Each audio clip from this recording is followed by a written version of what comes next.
You are now listening to the No Invite Podcast. Yeah. Bang, y'all know what it is. And we are back. Yes. We your boy was on hiatus. You know, the podcast has been, the podcast was the mysterious. It's the hand up Mona Lisa's skirt. You know what I'm saying? It's, I want to kick it off. First and foremost, we got a special guest today. It's episode 138. It's the No Invite Podcast. Yes, we're back. I know you guys probably thought like we would never come back or something. I know a lot of our listeners, if they're anything like we are, very shattered and have abandonment issues. So they definitely were feeling it and wondering where the fuck we were at. And I first don't want to apologize because life comes at you fast. So for all the people that have been hanging with us and been down with us for the past 3-4 years now, I appreciate you. We didn't mean to drop off the face of the earth without saying nothing, but this is why you gotta kind of follow us on Instagram, because I kind of noticed, bro, that there's no real there's a little disconnect between the viewership and the Instagram, the social media. Because people on social media that don't listen to the podcast usually just check in for the funny clips. And people that really fuck with the podcast and listen to them, a lot of them don't even follow us on Instagram. So I really feel like if you guys followed the Instagram, you would know that we didn't just try to leave you high and dry. We gave y'all a little insight. But since there's a lot of you that don't follow, we're going to go ahead and break it down for you real quick. Before we get into all that, we do have a special guest. He is first time to the No Invite Podcast, a really cool cat, known him for quite some time now. And you know what I'm saying? We just been keeping it pimping like Skippy, you feel me, the whole time, man. And we have two blunts. Two blunts in the building. What's happening? What's going on, man? Glad to be here. Yeah, man.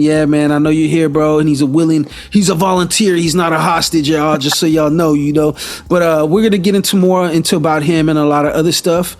And, of course, y'all don't need no introduction, but we're going to go ahead and give it to you anyways. Who else we got in the building? Your favorite, I was going to say your resident scumbag, but you're the resident scumbag. So I'm just like, well, you know what I'm saying? You're always in my residence when it comes to being a scumbag. So the resident scumbag. It's funny how they don't want to be, they act like they're not a scumbag too, right? I just didn't want to take your place. I'm definitely a scumbagging it up. And this bitch is Hot Momma. It's Hot Momma, my fellow scumbag brethren. Yeah, certified. Yeah, certified, you know what I'm saying? Stamped official scum of the earth.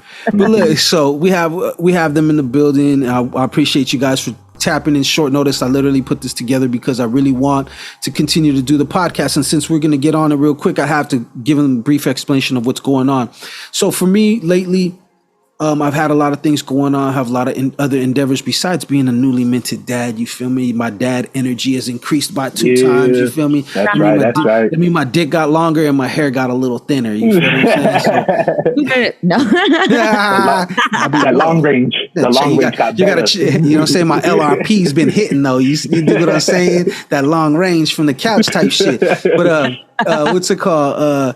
Because of that and other things, obviously, because I am a one-man band of some sorts, I do a lot of different things: music, clothing line, podcast, record label, producer of what's it called, writer of scripts and screenplays, as well as casting and you name it, bro. We the independent game, and anybody that knows that, anybody that came from the mud when it comes to entertainment or anything knows that, it's just how it is. You got to do a lot. You wear many hats. Yeah.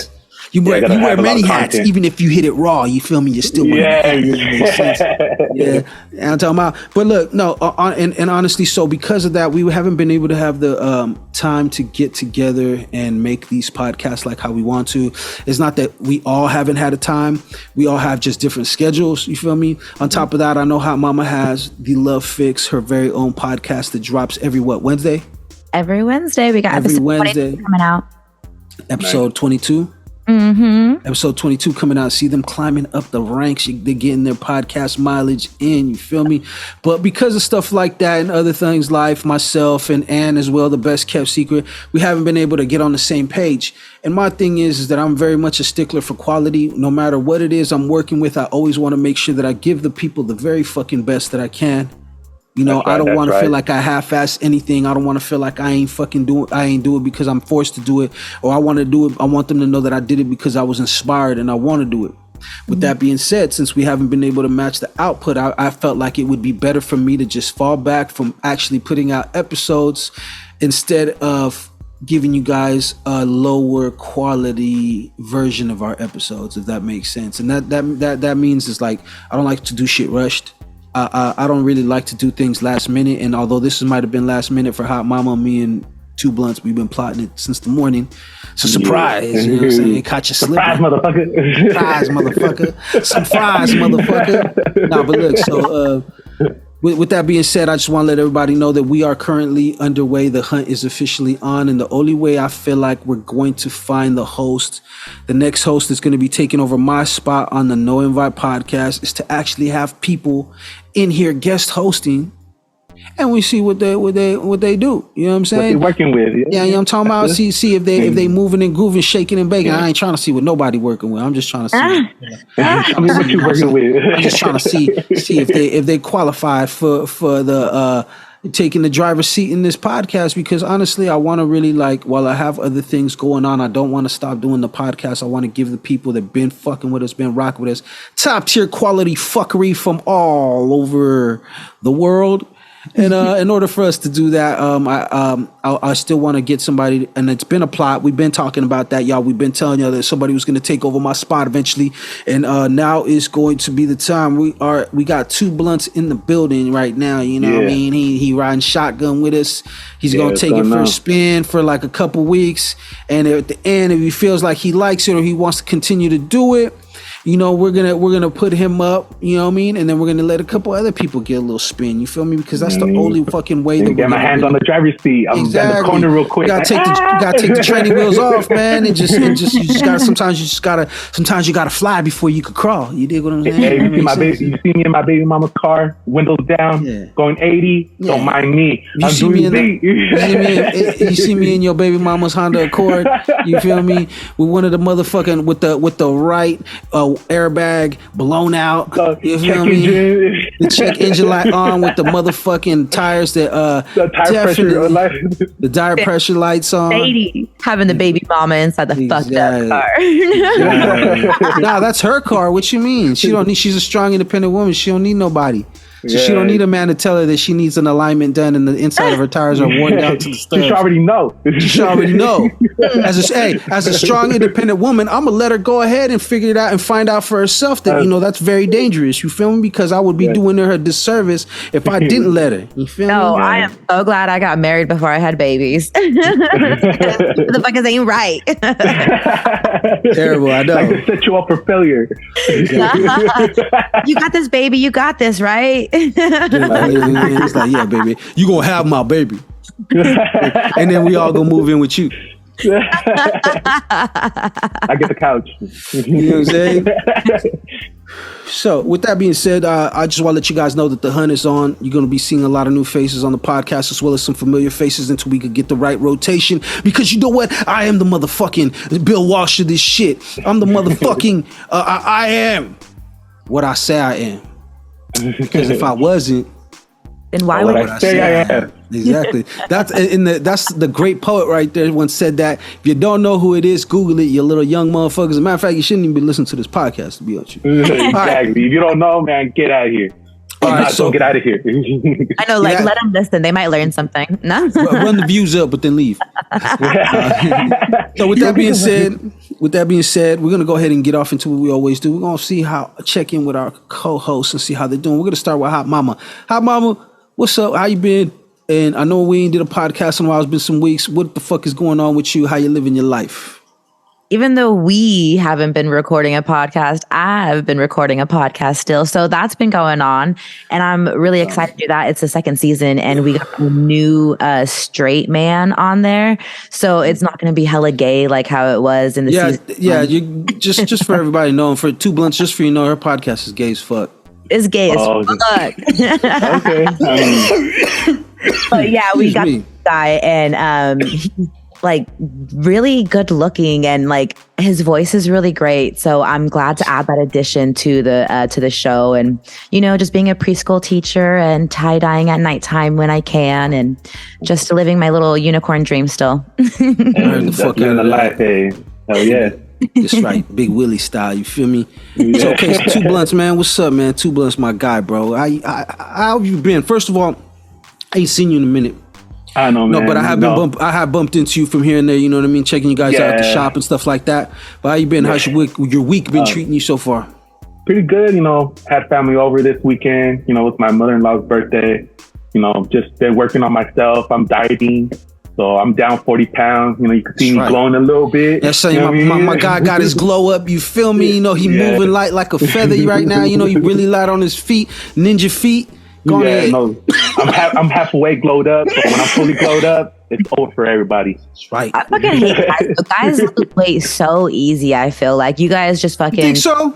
Yes. Think it's that easy for us? Oh, I heard really that cry in your voice. It's very easy for us. Man, you don't think I want a burger? You don't think I want, you know what I mean? Oh, a burger. I wanted a burger so bad today. I knew I wanted a burger so bad for some reason today. I knew it. What kind of burger do you like? What's your favorite spot? Okay, so my favorite spot is, what is that, 5-Star out in Pittsburgh? 5-Star, Food Co. Yeah. I hear good things about that place. McDonald's. Yeah. Ooh. Yeah, it's right over by McDonald's and like Domino's and that little shopping center. But yeah, the Five Guys, a bacon cheeseburger, come to mama. Damn. You gotta make me break my diet. Yeah. My favorite burger is pussy. Oh, my bad. Hold on, how many minutes are we in? We're probably they just fucked my whole YouTube up right now. Oh well, fuck it, it is what it is. We're scumbags. We're scumbags on the podcast, and we'll continue to be so. You know, we don't bow down to no one. Yeah. Yeah, but I want to see that goddamn warrant. I want to see that goddamn warrant. So, what about you? What's your favorite hamburger, bro? How you take your burger, bro? Me, I'm a Carl's Jr. guy. I look me a double Western, but I also like me some Wendy's. But since I would diet, since now that I'm a diet, now they decide to bring out that 1 cent burgers. Yeah, with that, man.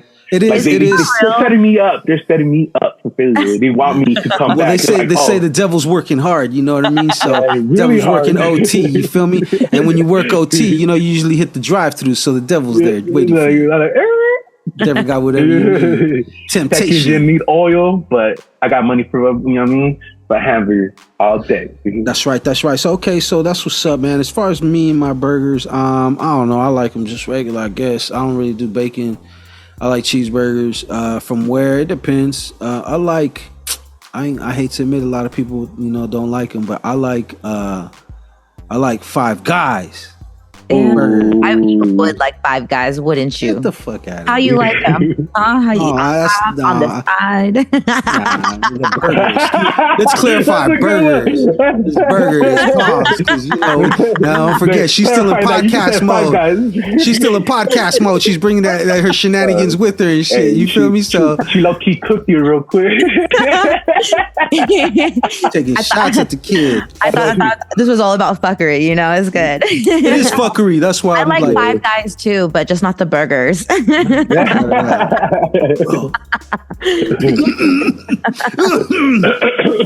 know what to say about that. But okay. So, anyways, so fuck what I'm going through. So, how my week has been? My week's been great, bro. Thanks you guys for asking. Oh, my bad. My week's been perfect, man. You have the best week. You have a newborn in your home. There's nothing that could ever replace that joy. You have you're right. Joy. Big blessing, man. Big blessing. You're right. We already know without you even having to say. I know. I can see that smile from year to year. Yeah, and you know what it is too. It's just good to know that thing's still working. Skirt. You feel me? Still shooting at the club. Just know that when I'm shooting, motherfuckers is still getting shot. You feel me? I ain't just shooting in the air. You dig? So it's always a blessing. It's always a blessing at 42 to be able to shoot this 4.5 and hit my target. You feel me? How old is too old? Huh? How old is too old? I think I'm at my limit. I don't think if I don't have one within the next 2 to 3 years, that's it. It's a wrap. Hey, my dad had a baby at 62. You see what I'm saying? See, it's rough for women because women, I feel like you guys give up more of your soul and your body to creating a baby because they're cooking inside you.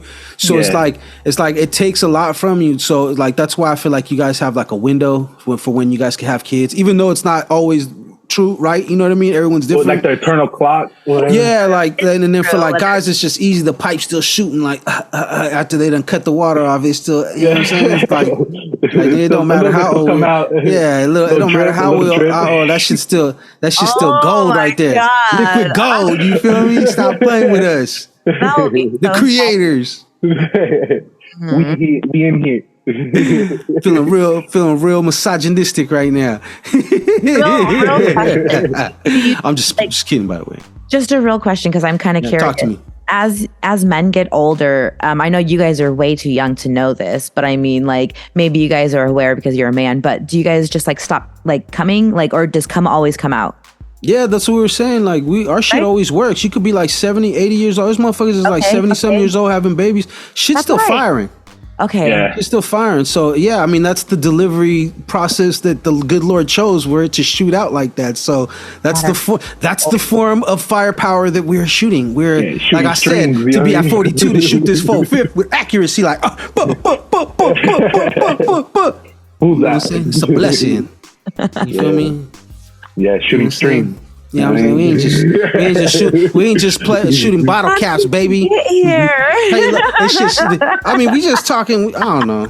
I told you I'm in full fuckery mode. You guys. That's okay. Let's keep on talking about you guys. I feel like I owe our listeners the very best. You feel me? Yeah. Like 3 or 4 weeks worth. Yeah, you know what I mean? I'm backed up. You feel me? I gotta get this shit out. You know what I'm saying? I gotta get this podcast out. I think I got a y'all talking about. You fucking filthy scumbags. See, that's why that's my breaking point. I'm out of here. She had enough. How dare you?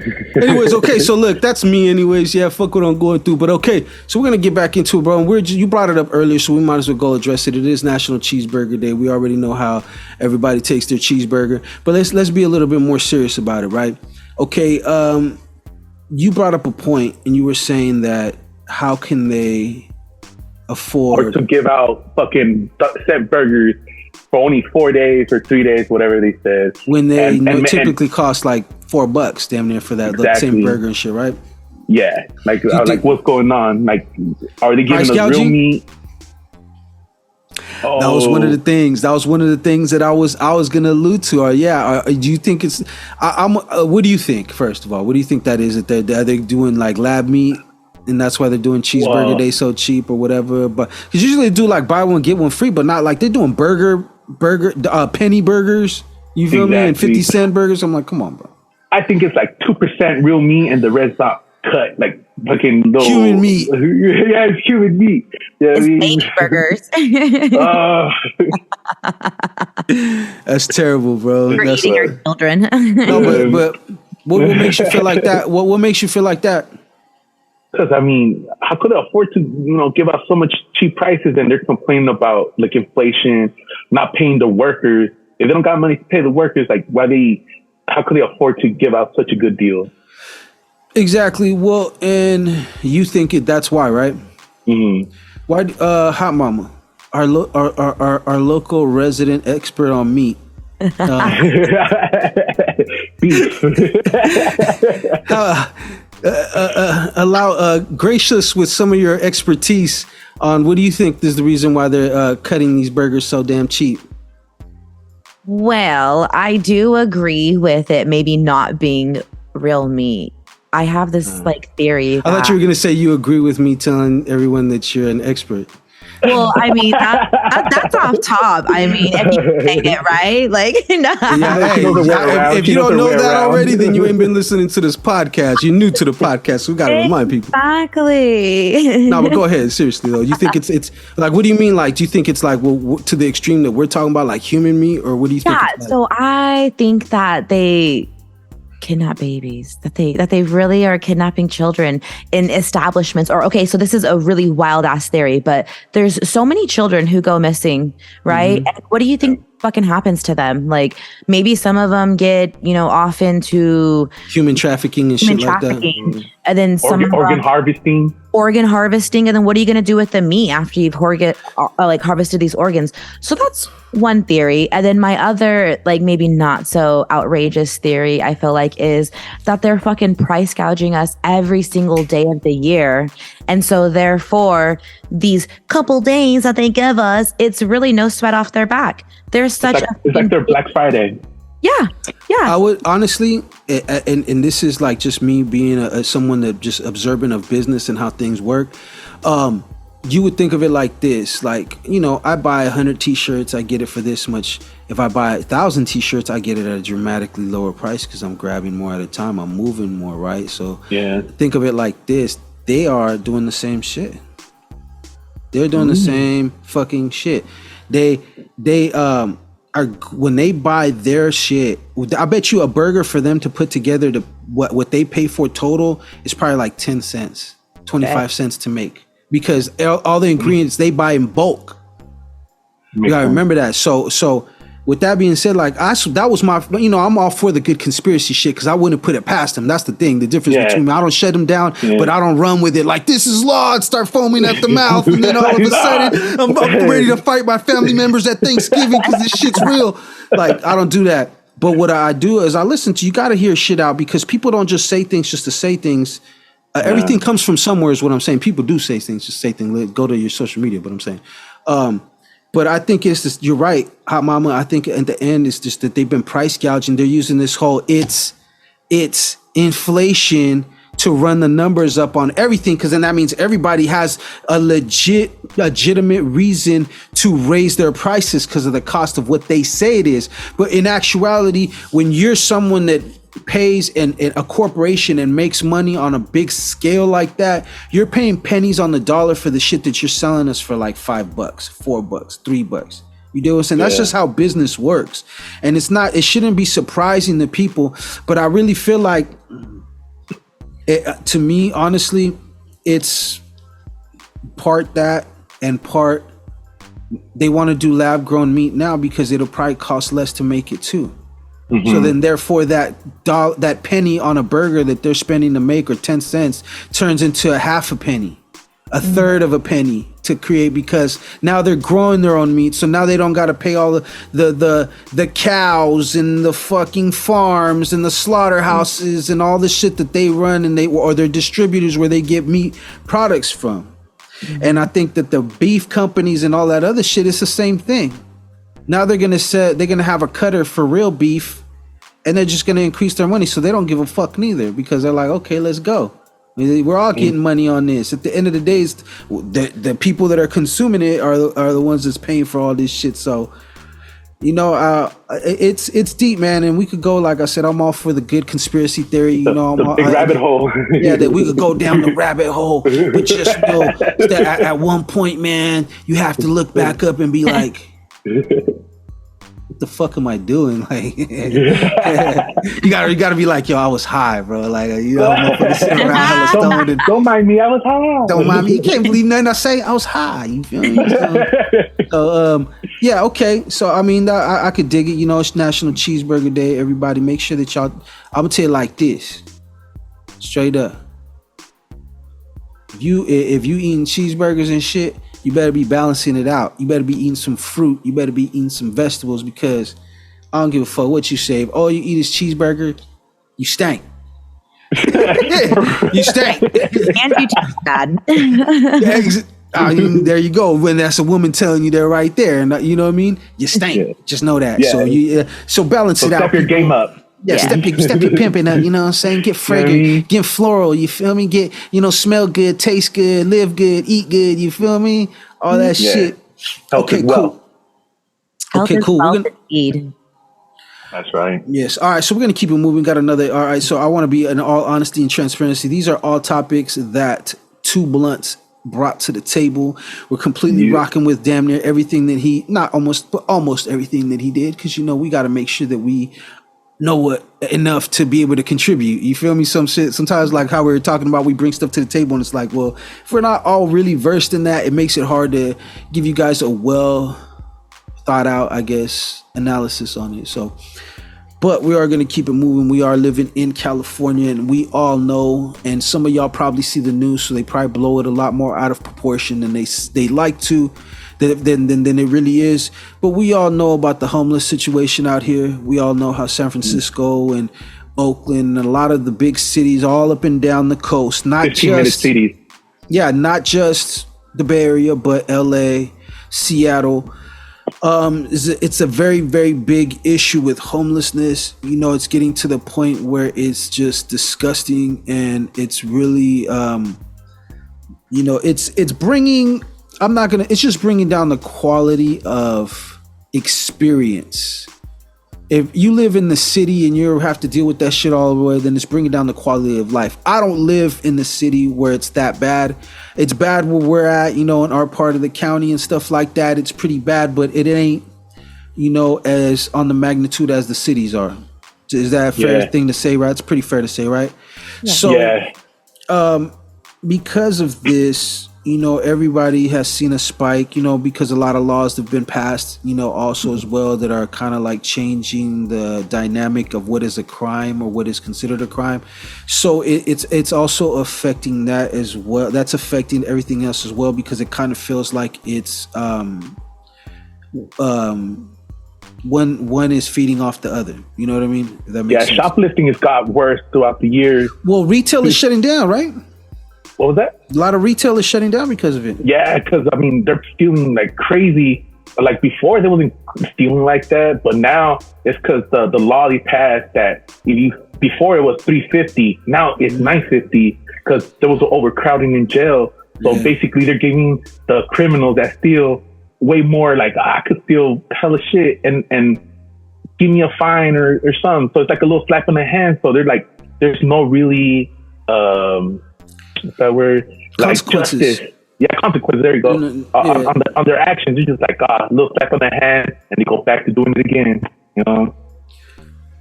How you feel about the situation out here, Hot Momma? Do you feel that it's as bad as they try to make it seem in on TV? From your personal experience, because also at the end of the day, we could only really speak on from what we've seen. You know, I know what I've heard. And I got to take everything that I hear with a grain of salt when I'm listening to it, just to make sure that, you know, because a lot of times people that are in positions of big outlets will spin media to make it fit whatever agenda that they're trying to push. So I always take it, like I said, just like conspiracy theory. I listen to it, hear it out, analyze it, and then I think, okay, well, I'll put a pin in that until we see what goes on. Keep an eye on that, but I'm not finna go crazy over this shit. You know what I'm saying? 'Cause I got a life to live. But what do you feel about it, though? Do you think it's as bad as they say? Well, I'm not exactly sure what they say because I haven't watched the news in like 10 years, probably. Oh, so you're an enlightened person. You could call it what you want, but I'm just saying I'm not falling for their bullshit. The only way that I watch the news is by accident. Like if I'm like walking somebody else's house, and they're watching they have that bullshit on. I really don't know what they say. All I know is from my experience that it is really bad. That I choose not to visit this city very often, and especially with my children, because I don't want to subject them to having to walk around feces in this fucking street, or you know what I mean, like or watch somebody just start peeing right in front of you on the wall, like with no no discretion, no nothing. You can't even walk down a street without smelling pee. And it's like, these aren't really experiences that I'm wanting for my family or for myself too much. And so I choose not to venture out too much. But even within my own city, my daughter notices a difference. Like she'll say things like, oh, you know, we visited Portland a while ago. And she noticed the difference of how Portland was a lot cleaner than our city. And she's like, why is there so much garbage and people just walking on the streets like this? And I'm just like, I know, huh? This is interesting. This is different, you know? And so it's kind of like... It's much when a child says it and notices it. Most children are most noticing their own stuff. You know what I mean? Like their own little world. Yeah. And it's like going down to the river and then being like, why are there people camping out along the river? It's like, well, baby, they don't really got much options right now. But I really feel like it starts with mental health, like, because a lot of these people are there because they're not healthy. You know, if they were healthy, a healthy person majority of the time wouldn't choose to live right next to the river or with to be homeless and to live in dire conditions. You know, they're living, but it's like, you know, it's a hard life. It's, you know, it's not an easy life for them. Mm-hmm. You know, people like to think, oh, they just lay around all day and think. No, they still have to get up and try to find a way to eat because they don't obviously have no money. Now, like you said, a mental health thing, I agree. But you know, what else as far as that goes? I'm sorry I cut you off. No, it's good. It's good. But yeah, I was just thinking like that it's really sad to me. It's I have family who are also homeless or have experienced homelessness. I've experienced homelessness at some point in my journey. You know what I mean? I have too, definitely, on multiple occasions. Right? To be living in your car or to even be worrying about like, well, where am I going to go next? Or what's the next move? It's real stressful, you know? Like, and so how do you expect these people to do better if they're still living in survival mode, you know? It's like I try to have like empathy. Empathy, right? But then in the same token, there's like a lot of drugs and alcoholism that's involved in it too, you know, and that's like an escape. But it's also, because in my idea, the way to fix things is there's all these empty buildings. So why don't you give the homeless people a space to be able to shower or be able to sleep and be safe? But then it's like, how do you set up rules or guidelines for that? Because safety is a concern too, because now you're giving them facilities for other things to happen, and that's the tough part. Mm-hmm. Like honestly, I agree with you 100%. It starts with that, because you don't, as much as there has been in the recent years more talk about mental health, but it's really been more aimed at people like everyday people like us that go to work, that have a home, that have a structure to our life. But it's like, I'm like, yo, we definitely need to find ways to help these people that are homeless, that are drug addicts, that are alcoholics, that are just sometimes just have mental health issues and, you know, just can't be anywhere. They have to be out. They have to be on their own. There's no one that they could get with that is going to help them, and they possibly need meds. You never know. They probably need different kind. They need meds. Some of them are they're gonna like psycho meds, and they don't have it because their insurance, you know, got expensive, where they can't, you know, afford certain things, and then all kinds of shit, man. Everybody got a different story out there, and there's somebody I sympathize with them people out there. Now, don't get me fucked up. I don't condone a lot of shit. You know, there's certain things that I don't agree with out there. Like I said, man, I think people take advantage, because I work out there a lot. Like I be in downtown in the what's it called, in the business district and shit, and like people just pissing on the streets. You know, like doing drugs in the street, pulling the hoodie up. You know, some of them just flat out smoking crack right there and shit. And it's like, it's just it. I get why people say it's that bad, because it's like, why? I get what you're saying about, you know, why would I want to bring my kids around that stuff? And it's true. And, you know, it makes it difficult. And, you know, somebody that sympathizes, somebody that was homeless and slept at friends' houses, on their couches, in their garages, on their porch when we couldn't come inside. Like, I know what it's like to not have somewhere to go. But at the same time, it's like, yo, some of these people have mental issues, so the streets is probably not the best place for them. It's probably doing more harm for them than it is anything. And I'm not saying to lock anybody up. What I'm saying is they need more mental health programs, yes, and more things to help, more resources to help them. Not resources to help. Like, you see how they give them resources to get high and shit, like to give them clean needles. I mean, I get that. I get the clean needle thing, because they're trying to stop them from promoting, because they're going to use no matter what. That's the thing about people that shoot. They're going to use no matter what. So either I have access to a clean needle, or I am going to use whatever I can, because I'm not fucked up over it. It's a sickness. Like, they'll get sick and really be in pain and damn near die. So, I mean, but at the same time, it's like, yeah, it's like they need more of this. So we're going to go around the table real quick. I'm gonna start off with two blunts. You are the mayor. You are the fucking governor of California. You got the money. You got the power. What would you do to fix the homeless situation in California. That's all we can say. We can't say the nation, but let's say California. Say California. Well, I'll allocate some funds to like putting up places and like people actually go in the street and like looking at and talking to these people like, hey, what's your situation? Why you're in this situation? And they'll tell you, oh, I'm sick, and then using that information, taking it to your place where there's a place where you have people that help you out, like get special skills, show you how to become resources. Become a regular person like in society. But first, you need to tackle mental illness, and then start off from there. But I would try to open youth centers where people could actually come in and feel welcome, not feel like they're piece of shit, right? Treat them with respect, dignity. Yeah, exactly. And that's a lot of thing also that you go down there, you see people get treated with less than that, just because they're pouring water over them, throwing food at them, and don't get me wrong, but don't get me wrong, there's some motherfuckers out there that be acting up though. I said I didn't say a goddamn sandwich. I said some money. I said $5, bitch. But nah, you know what though? Cause I'm look, this is cause I have this thing. There's a lot of different types of homeless people. There's homeless people that are on drugs. There's homeless people that have mental illness. There's homeless people that just lost their house and they were struggling as it is. There's homeless people, runaways, teenagers that just don't want to fucking go back home for whatever reason, and they're out there and they're moving around, living place to place and shit. There's all different types of homelessness. So, I used to live in a neighborhood where this family would pull up in their minivan every night and park across the street from our condos to sleep.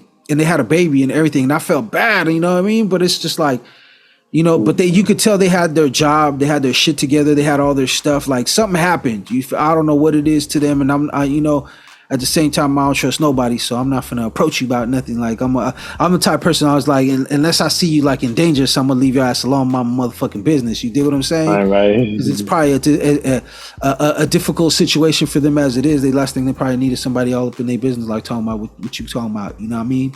But because of that though, I know that like you said is important. The reason why I bring that up is because what you said is important about having resources, because some people might just be homeless, but they need a little opportunity to get back on their feet real quick. Yeah, just give people hope that there's a better way, because we all have stories. I have stories.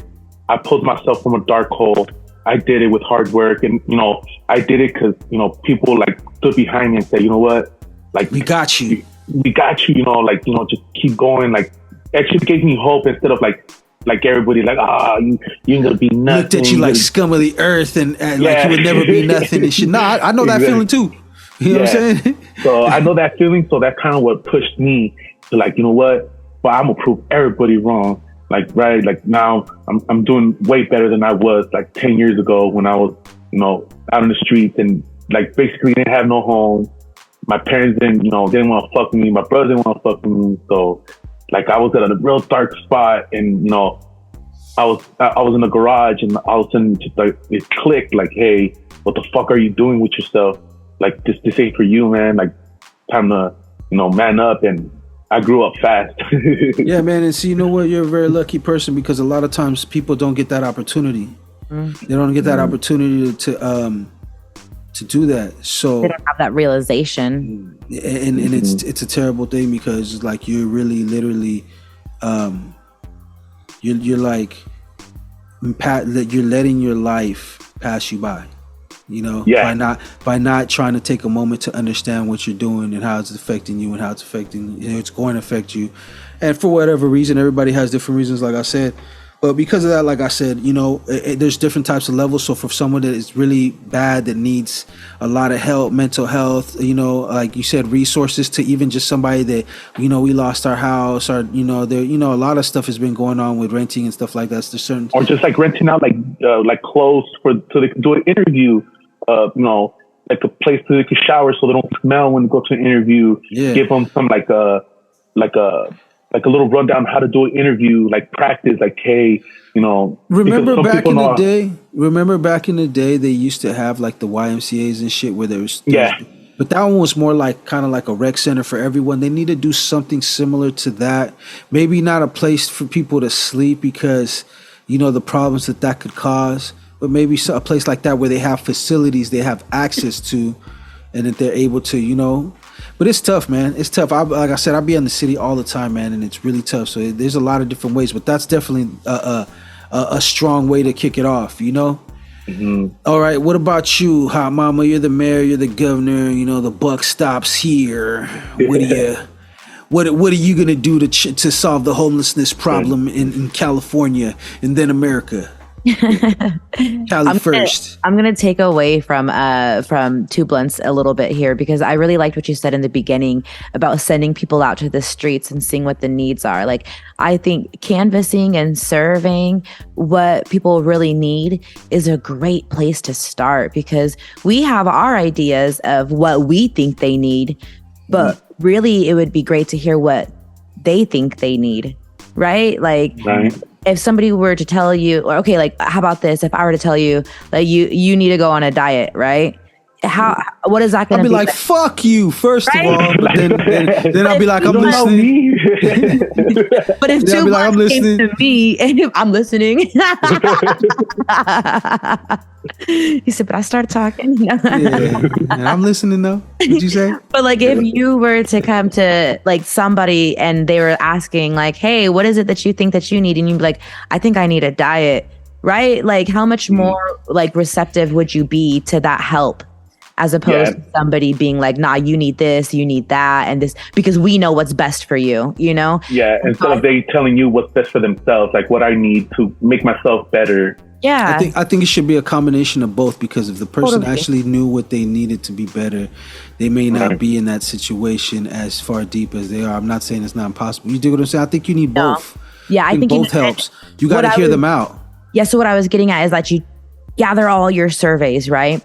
And then you take it back to headquarters. And then that's when you come up with the plan of how you're going to help the neighborhood or, you know, California.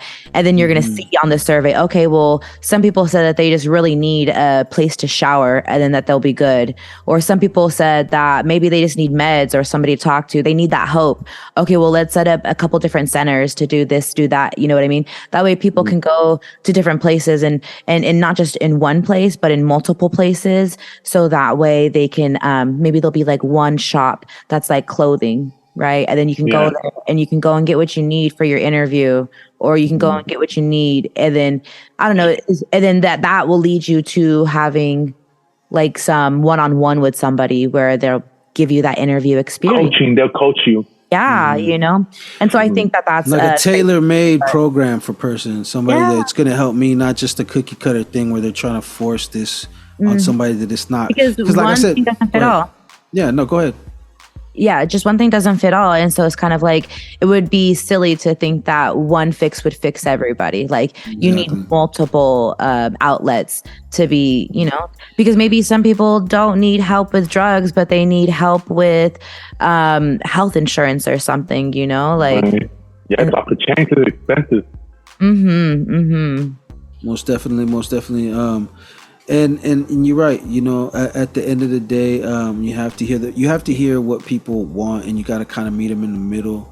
You know, you got to have, of course, treatment. You got to have the things that are important because obviously they're not living a very healthy lifestyle. Not all of them. Like I said, some people might just, like I said, they might need an assist. How you guys are talking about, but you need to have a facility. What you're saying is to where they're able to do it all. Like from somebody that's really down, you know, drug addicted and needs a lot of therapy and needs, you know, a full thing to maybe just facilities where people just need. I just needed somewhere to come and shower real quick and this, or I just need somewhere else to go do that, and you know, or I need, like you said, I need to come in and see if I could check out like a suit or check out something for this interview, so I can make a good impression.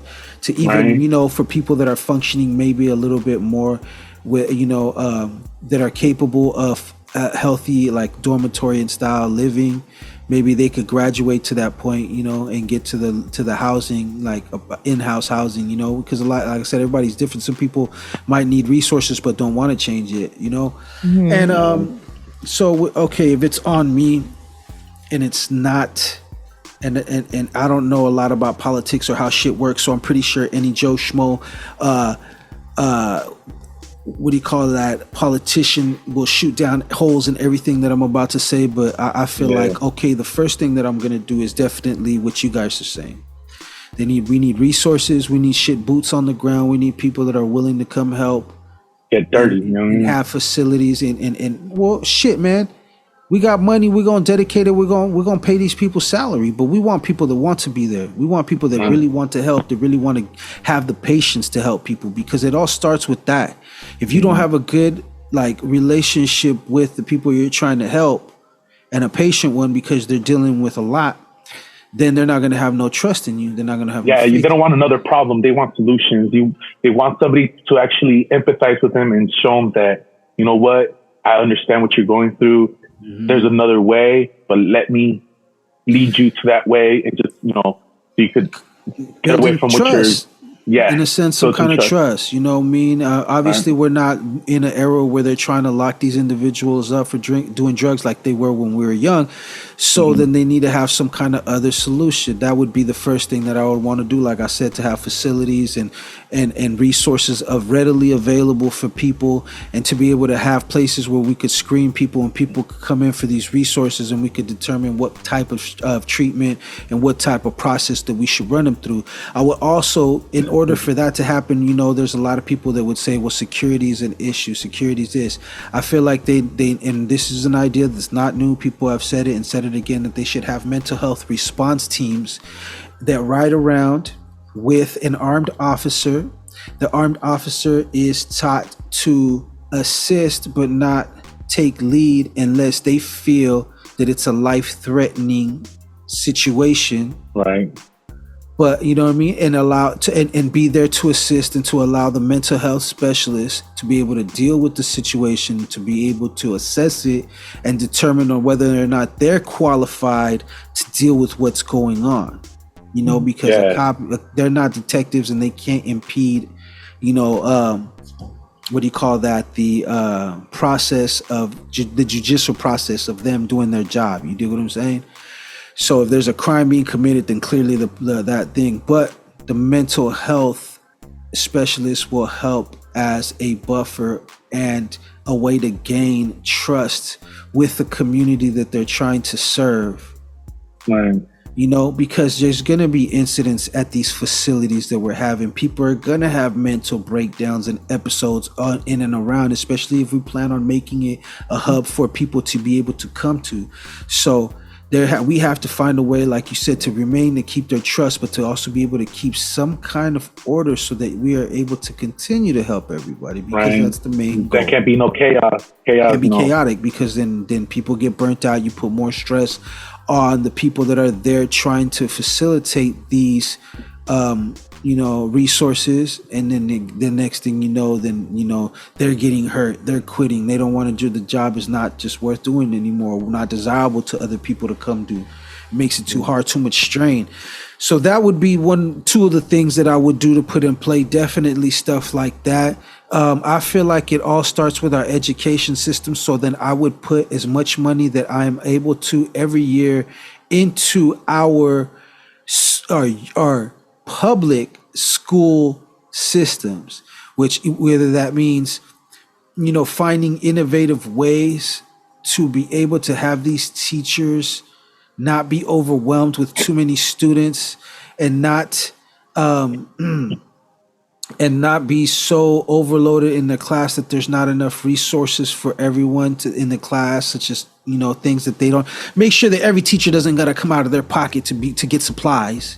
Yeah, I don't want to get stretched out. Crazy. I don't never understood how we live in the United States of America, and they want you to be all on the fucking country's dick and gun ho American, and we can't even provide the most basic and essential tools for these kids.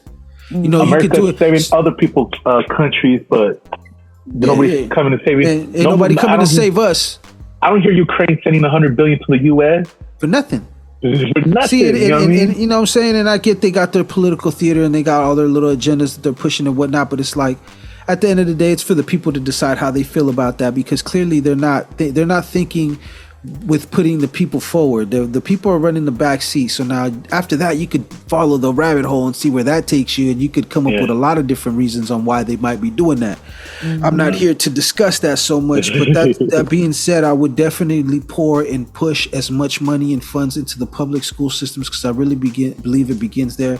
Where the fuck is the fucking music?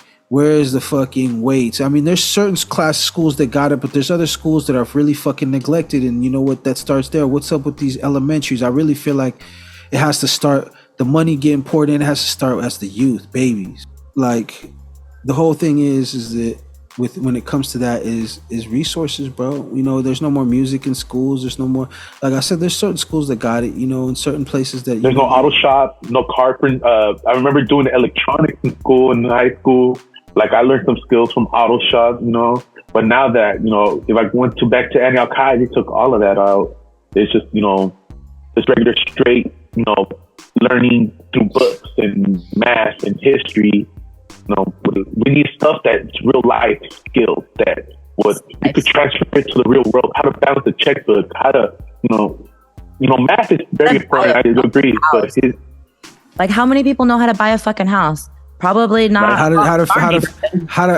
to do and maintain your credit, how to fucking be financially responsible. You know that in a lot of the more affluent school districts and even the private school districts that have a lot of money, they teach these type of things. How do they see? The thing is that's the reason why I would pour that money into the fucking school system, because I would want it to be of, like, you know, like, we're pouring this money into the school system, but I want it to be a forward thinking curriculum, and I want it to be teaching these kids not how to be good factory workers, not how to be good laborers, not how to be good fucking, you know, servers and shit like that. And I'm not knocking that, because that's really the heartbeat of America, and that's what a lot of their parents and our parents did.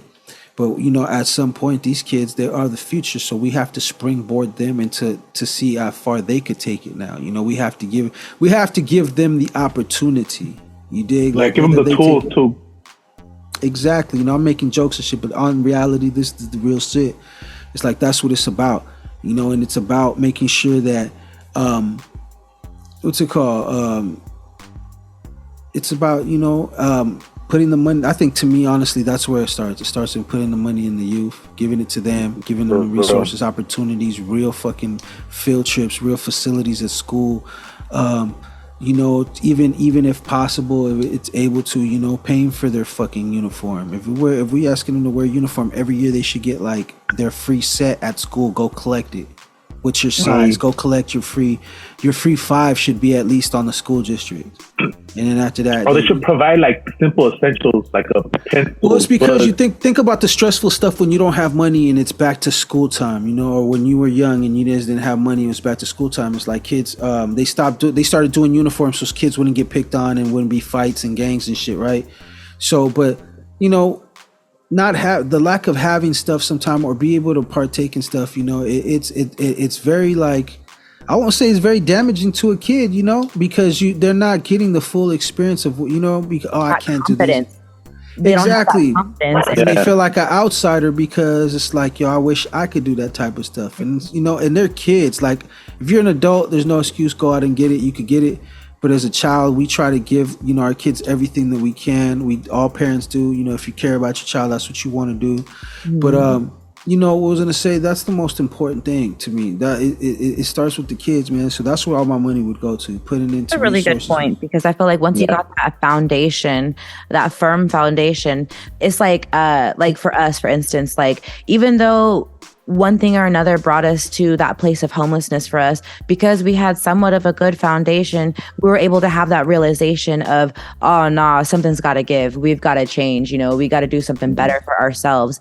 And a lot of these kids, they don't have that firm foundation, that starting point in their life where somebody, you know, along the way has been there for them, to support them, to give them that confidence. And like a role model. Yeah. And if we were to put that in early in life, whether it be from staff at school or from support systems and recreation communities, like, things like that, it's going to give them that confidence from an early age to know that they can do anything no matter what fucked up situation they find themselves in.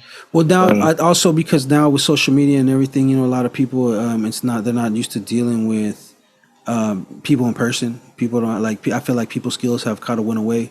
So that's another thing. It's like I feel like a lot of the kids that are confident, a lot of the kids that were, and well, at least for my generation, a lot of kids that were confident, and a lot of the kids that moved around, really well, were kids that played sports. Because playing sports teaches you confidence, teaches you teamwork, teaches you a lot of like fundamentals in life that you need, because you're going to be dealing with people as a human being in life, in different dynamics and relationships, and having to do things. So, but then also it was what's it called? Not only is it like sports, but it's also like the bad kids were the confident ones, because they had they were already getting in trouble. They didn't have a very sturdy home life to begin with, and they were kind of left to go fend for themselves. They were just like thrown in the jungle and telling them like, hey, go figure it out. Like, what do you mean? Like, nobody had taught me how to do stuff. So I need somebody to kind of like guide me through life. Some kids don't have nobody at home to tell them, good job, or hey, make sure you're doing this, or make sure you're doing that. Some parents, maybe they would like to do that, but they have to work all the time. Yeah. Maybe they would like to do shit like, and I'm speaking from my personal experience. I can't really speak for nobody else's personal experience. But being that I felt a lot of these things, it's like, that's why my approach to this type of shit would be the way it is. You know what I'm saying? Mm-hmm. And what's it called? But yeah, that's me. I guess it is what it is. We won't know. We're not politicians. We're just giving you our perspective on what we would do. I'm sure everybody got their idea. Some might not be as humane as the ones that we're coming up with. Because I hear people talk. Like, I get it. Don't get me wrong. I know that it's disgusting and it's gross when you're walking down the street and you see piss and human shit on the ground. And what's even more funny is how the city be trying to cover shit up, right? So, like I told you, I've been working in the financial district a lot. So I've been walking around and peeping the whole, just the environment, and like I said, trying to like decide for myself, is it really as bad as the TV says, or is it just certain areas? You dig? We got to remember, this is a big city. No matter how big the city is, there's going to be some sort of homelessness. There's going to be some sort of drug addiction. It's just now obviously that the numbers are way up more than on a lot of those things, right? But it's like I walk around and I see things. And that big ass fucking tower, the biggest tower now in the skyline right there in San Francisco, when you come in, and they have the little projection screen at the top of it. I don't know if you guys have seen it. It's called the Salesforce Tower.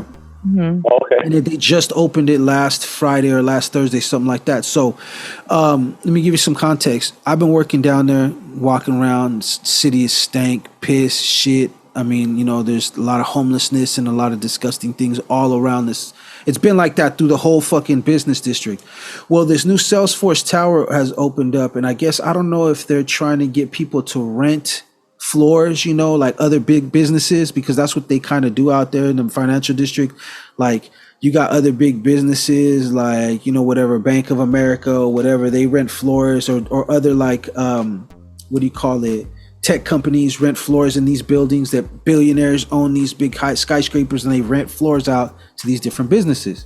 So I'm thinking that's what they're trying to do, because I think Salesforce is Jeff Bezos's building that he financed or whatever, or helped finance, whatever, however that goes. I'm not quite sure. But whatever the case is, it's been smelling like piss and shit for the last couple fucking months. And then here comes the grand entrance of Salesforce. They're trying to attract people from not only all over the city, but all over the world to have their headquarters in their new building.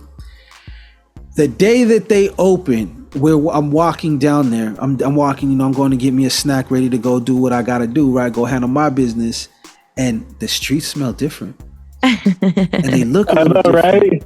And they look a little different.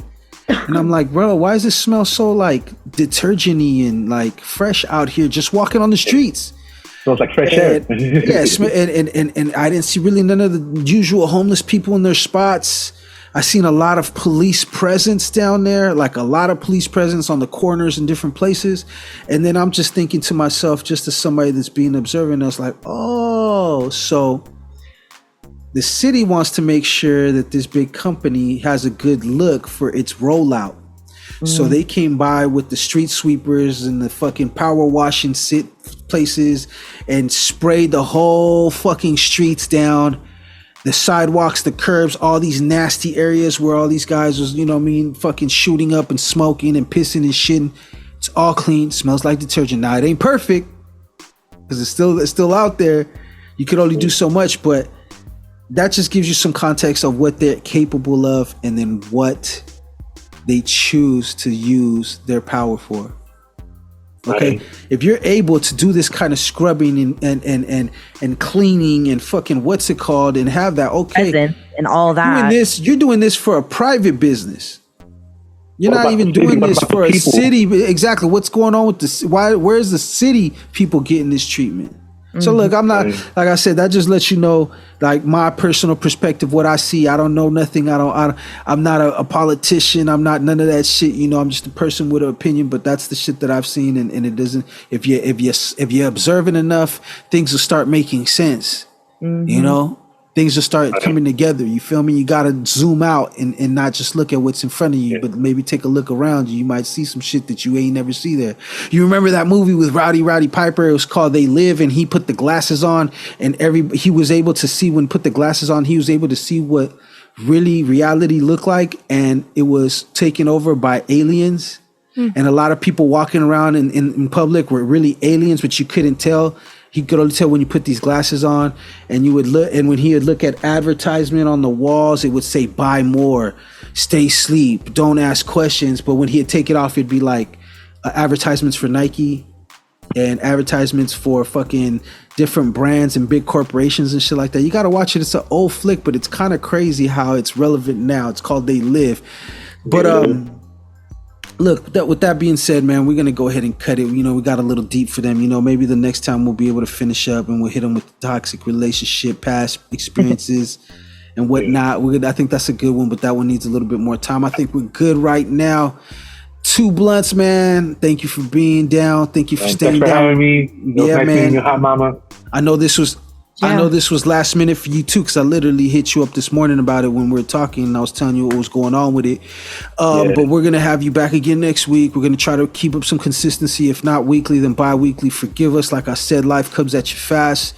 Everybody got priorities and issues, and I would rather just know this, that I would rather give y'all nothing than give you something inferior. You dig what I'm saying? It's all or nothing, baby. Pow, pow, pow. I'm still shooting. You dig it? Yosemite Sam. Don't stand too close to me, girl. No, I'm just kidding. But now, with that being said, we appreciate y'all. It's episode 138. Now, we're going to go around in a circle. Where can they find you? 2 Blunts. I think you need to make an Instagram profile because look, okay, so to give you some context, right? We've had situations on the podcast where people have had told their coworker about the podcast, and then I guess the coworker told another coworker, and then next thing you know, the what's it called, the workplace snitch knows, and went and took it to HR and tried to get the homegirl Ann washed up, but they ain't know Ann got the bounce back. She wasn't tripping off none of that. So while it was that, she had that snapback, baby. You feel me? That shit came all the way back. You know, I'm telling you, in fact, a little extra. Like what? Well, you know what I'm saying? But that's because, she's a resilient person and she had more shit going on. But, you know what I mean? Because of that, we try to protect everybody. We go by our podcasting name. So if you know me, you owe me, Roman. So don't act like you're fucking, out there in the world. Don't act like you don't know that I do a podcast. And if you act like you don't know, and if you do know and just don't want to say nothing, look the other way. But with that being said, bro, if you don't have an Instagram, or maybe you do, that you want people to follow you at, you can drop that for them right now. If not, let's try to have them for them by the next episode. Okay. Either way. Okay, so we'll stay tuned with that then. All right. Any shout outs? Anything you want to say before we pass it off? I just want to say shout out, to you guys for, thanks for having me. This is my first podcast. I always like to talk about, stuff like this and share my opinions. And I want to say shout out to my family, for supporting me through hard times and, Shout out to all my haters. Without y'all, I'm not complete. You know what I mean? Mixtape coming soon. You should be paying me $5. I know. It's not enough. Volume 6. Exactly. So, no, for sure, bro. And I want to say thank you, bro, for coming on. And like, I understand, I know people get upset, but we have jokes on this motherfucker. We crack jokes. You know, we have a good time, but we also talk about real shit. And that's kind of that's kind of been our MO because we're human, you know, we have jokes, we talk about shit, we're scumbags, like we said, but we're also parents that care. We're also concerned citizens of this great nation. Right, and, you know, we're also like, you know, we're brothers, we're fathers, we're sons, you know, all kinds of shit. So it's like, you know, take the jokes with a grain of salt. Don't get fucking, you know, don't get butt hurt, don't get your panties in a knot, you know, don't stop acting like. Don't report me. Why you acting like a bee? I don't give a fuck. You know, the first thing the code is to make sure once you get onto a job that you go and you block every one of your fucking coworkers. And then what you do after that, if you find out and you screen them that they're cool, then you unblock them. You feel me? Okay, there you go. You know what I'm saying? I mean, they had to do something illegal in front of you for you to trust them. Exactly. Trust me, bro. We do the training day thing. Like, you know what I'm saying? I'm like, you gotta hit this weed, nigga. If you fuck with, if I could trust you, you better hit this weed. So I want to see. If you want the podcast link, you smoke this shit. Okay. I didn't know you like to get wet. You like to smoke dust. That charm you got there, you know, real training day. Nah, but you know what I'm saying? Okay, so cool. With that being said, what's up with Hot Momma? You know what I mean? Go on and hit him with the 1-2 because I know you're a professional now for sure at this shit. I am. I'm gonna put the love fix out first because I want you guys to go listen and follow on Instagram at thelovefix.xx. And then you can also go and look at my beautiful tie-dye at totally.tie-dyed designs. And I have one more because I'm feeling frisky. If you guys want to see some shit, because it's for funsies, follow me on Snapchat. It's, dropping that Snapchat. It's getting real when she dropped the Snapchat on y'all.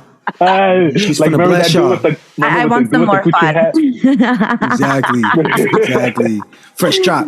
Yeah, first shot. That's where that's where I post all my funny memes that aren't appropriate for Instagram. And because Instagram's hella mad soft and they'll flag you for any old ass thing, pussy ass motherfucker. I also still have my pastor on my Instagram, so I don't know. You get the what's it called, the bread and butter good old Susie Q fucking homemaker ass on Instagram. I swear, like each one and she gets ratchet on the snap, huh? Yeah, they show different sides of me, each one, like my, you know what I mean. So follow me on Snap. It's P Hammock 19, P Hammock just 19. Just follow me. Okay, there you have it. Well, okay, so first and foremost, man, you guys can go to Instagram and follow the account at _invite_podcast. For all my people that listen for all over and you do not follow the Instagram, please follow the Instagram. That's how you're going to get, what's it called, not only all the information and the updates on what's going on with the podcast, so you're not like, what the fuck happened? What happened to these motherfuckers? But not only that, I'm formally inviting, even though it's the No Invite podcast, all our listeners, since we're doing shit via Zoom, if you want to come, you know what I mean, test drive the car, talk your shit, you know what I mean, talk that shit, you know what I mean, pop your peas, you feel me, get on here, I'm talking about, and let these bitches know. I'm all for it, and that's male or female, you dig? Come on down, y'all can go ahead. Discriminate. What we'll do is we can screen you guys through the Instagram, check you out, make sure that you guys are capable of talking about expectations, and then if it happens and it's able to, come test drive it. I'm looking for a co-host. I'm not playing. I'm not going to do this in its entirety forever. I have other things that I need my attention. I want to keep the brand going. I want to keep the shit. I'm trying to save it. So if there's somebody out there listening that it thinks that they're able and capable of, don't forget, Hot Momma was a listener before she was actually on the podcast. Okay, that's right. She was just someone that was a supporter and dug all the fuckery. You dig what I'm saying? Okay. Plus, I got some fuckery to add. So when she came on, I knew she was going to fit perfectly with what we were doing, and I knew that she had aspirations to take it to a whole nother level with the podcast she's doing now. Yeah, man. So there she is. So because of that, we're looking for a good counterpart. We have Anne, the best kept secret, that is definitely still on the show, still a part of the whole process, and we want to find the perfect fit, the counterpart to her, so that we could keep this running. I could go run around and do my shenanigans and build my empire of business and technology. You know what I mean? You know what I'm saying? And make this and start this West Coast Wakanda shit, you feel me? Like where we have our own society that's just stupid ass high tech as fuck. But with that being said, it's Known Vibe Podcast. Like I said, you could go to our YouTube channel as well at RiBirth Media Films, RiBirth Media Films with an H. Media Films with a Z. Go over there, subscribe, like, hit the whole bullshit, and support the people, because that's what we're trying to do. We're trying to support, we're trying to get it moving, and we're trying to give you guys a consistent double dose of this pimping. You feel me? Yeah, you know what I'm talking about? Pour you a double shot of this pimping right here. You feel me? No chasing. Turn around till you see what you're turning down. Exactly, you know what I'm saying? We ain't giving up till you getting up. You know what I'm saying? It ain't nothing but to do it. And if I breeze through it, man, I'ma ruin it. You feel me? It's only one way up. Stay up, stay down, and stay the fuck out of my way. Nah, I'm just pocket. You gotta sock it to my pocket, baby. You gotta blast off like a rocket. You feel me? Yeah. If you ain't been there, then you been square. You feel me? We can go off or blow up. Go up or blow up, because for now you're looking toe up. You know what I mean? That's I think that was like a whole 24 pack of this pimping. We're gonna that's not anything more than that, y'all gotta pay for this shit. So I think the tricks are starting to call, man. Yeah, I'm just talking about shit. Yeah. Right now, you know what I'm saying? I feel like I gave you too much. I'm gonna send y'all, everybody listen, I'm gonna send y'all invoice. You know what I mean? I get too much carry for free. And no, it's like those free trial subscriptions, you know what I'm saying? Where they're like, you know what I mean? That, oh, you know what, your week's over. Oh, you reached your limit. You're gonna have to pay for the rest of this shit. Like automatic. I need you guys first 5 minutes. Exactly. I need y'all to sign up for your auto pay so that we could get that going and continue this. You're trying to run it up. Yeah, we trying to get there, baby. You know what I'm saying? Trying to get this bag. All right, then. With that being said, we're gonna let y'all go, man. Episode 138 is in the books. We out.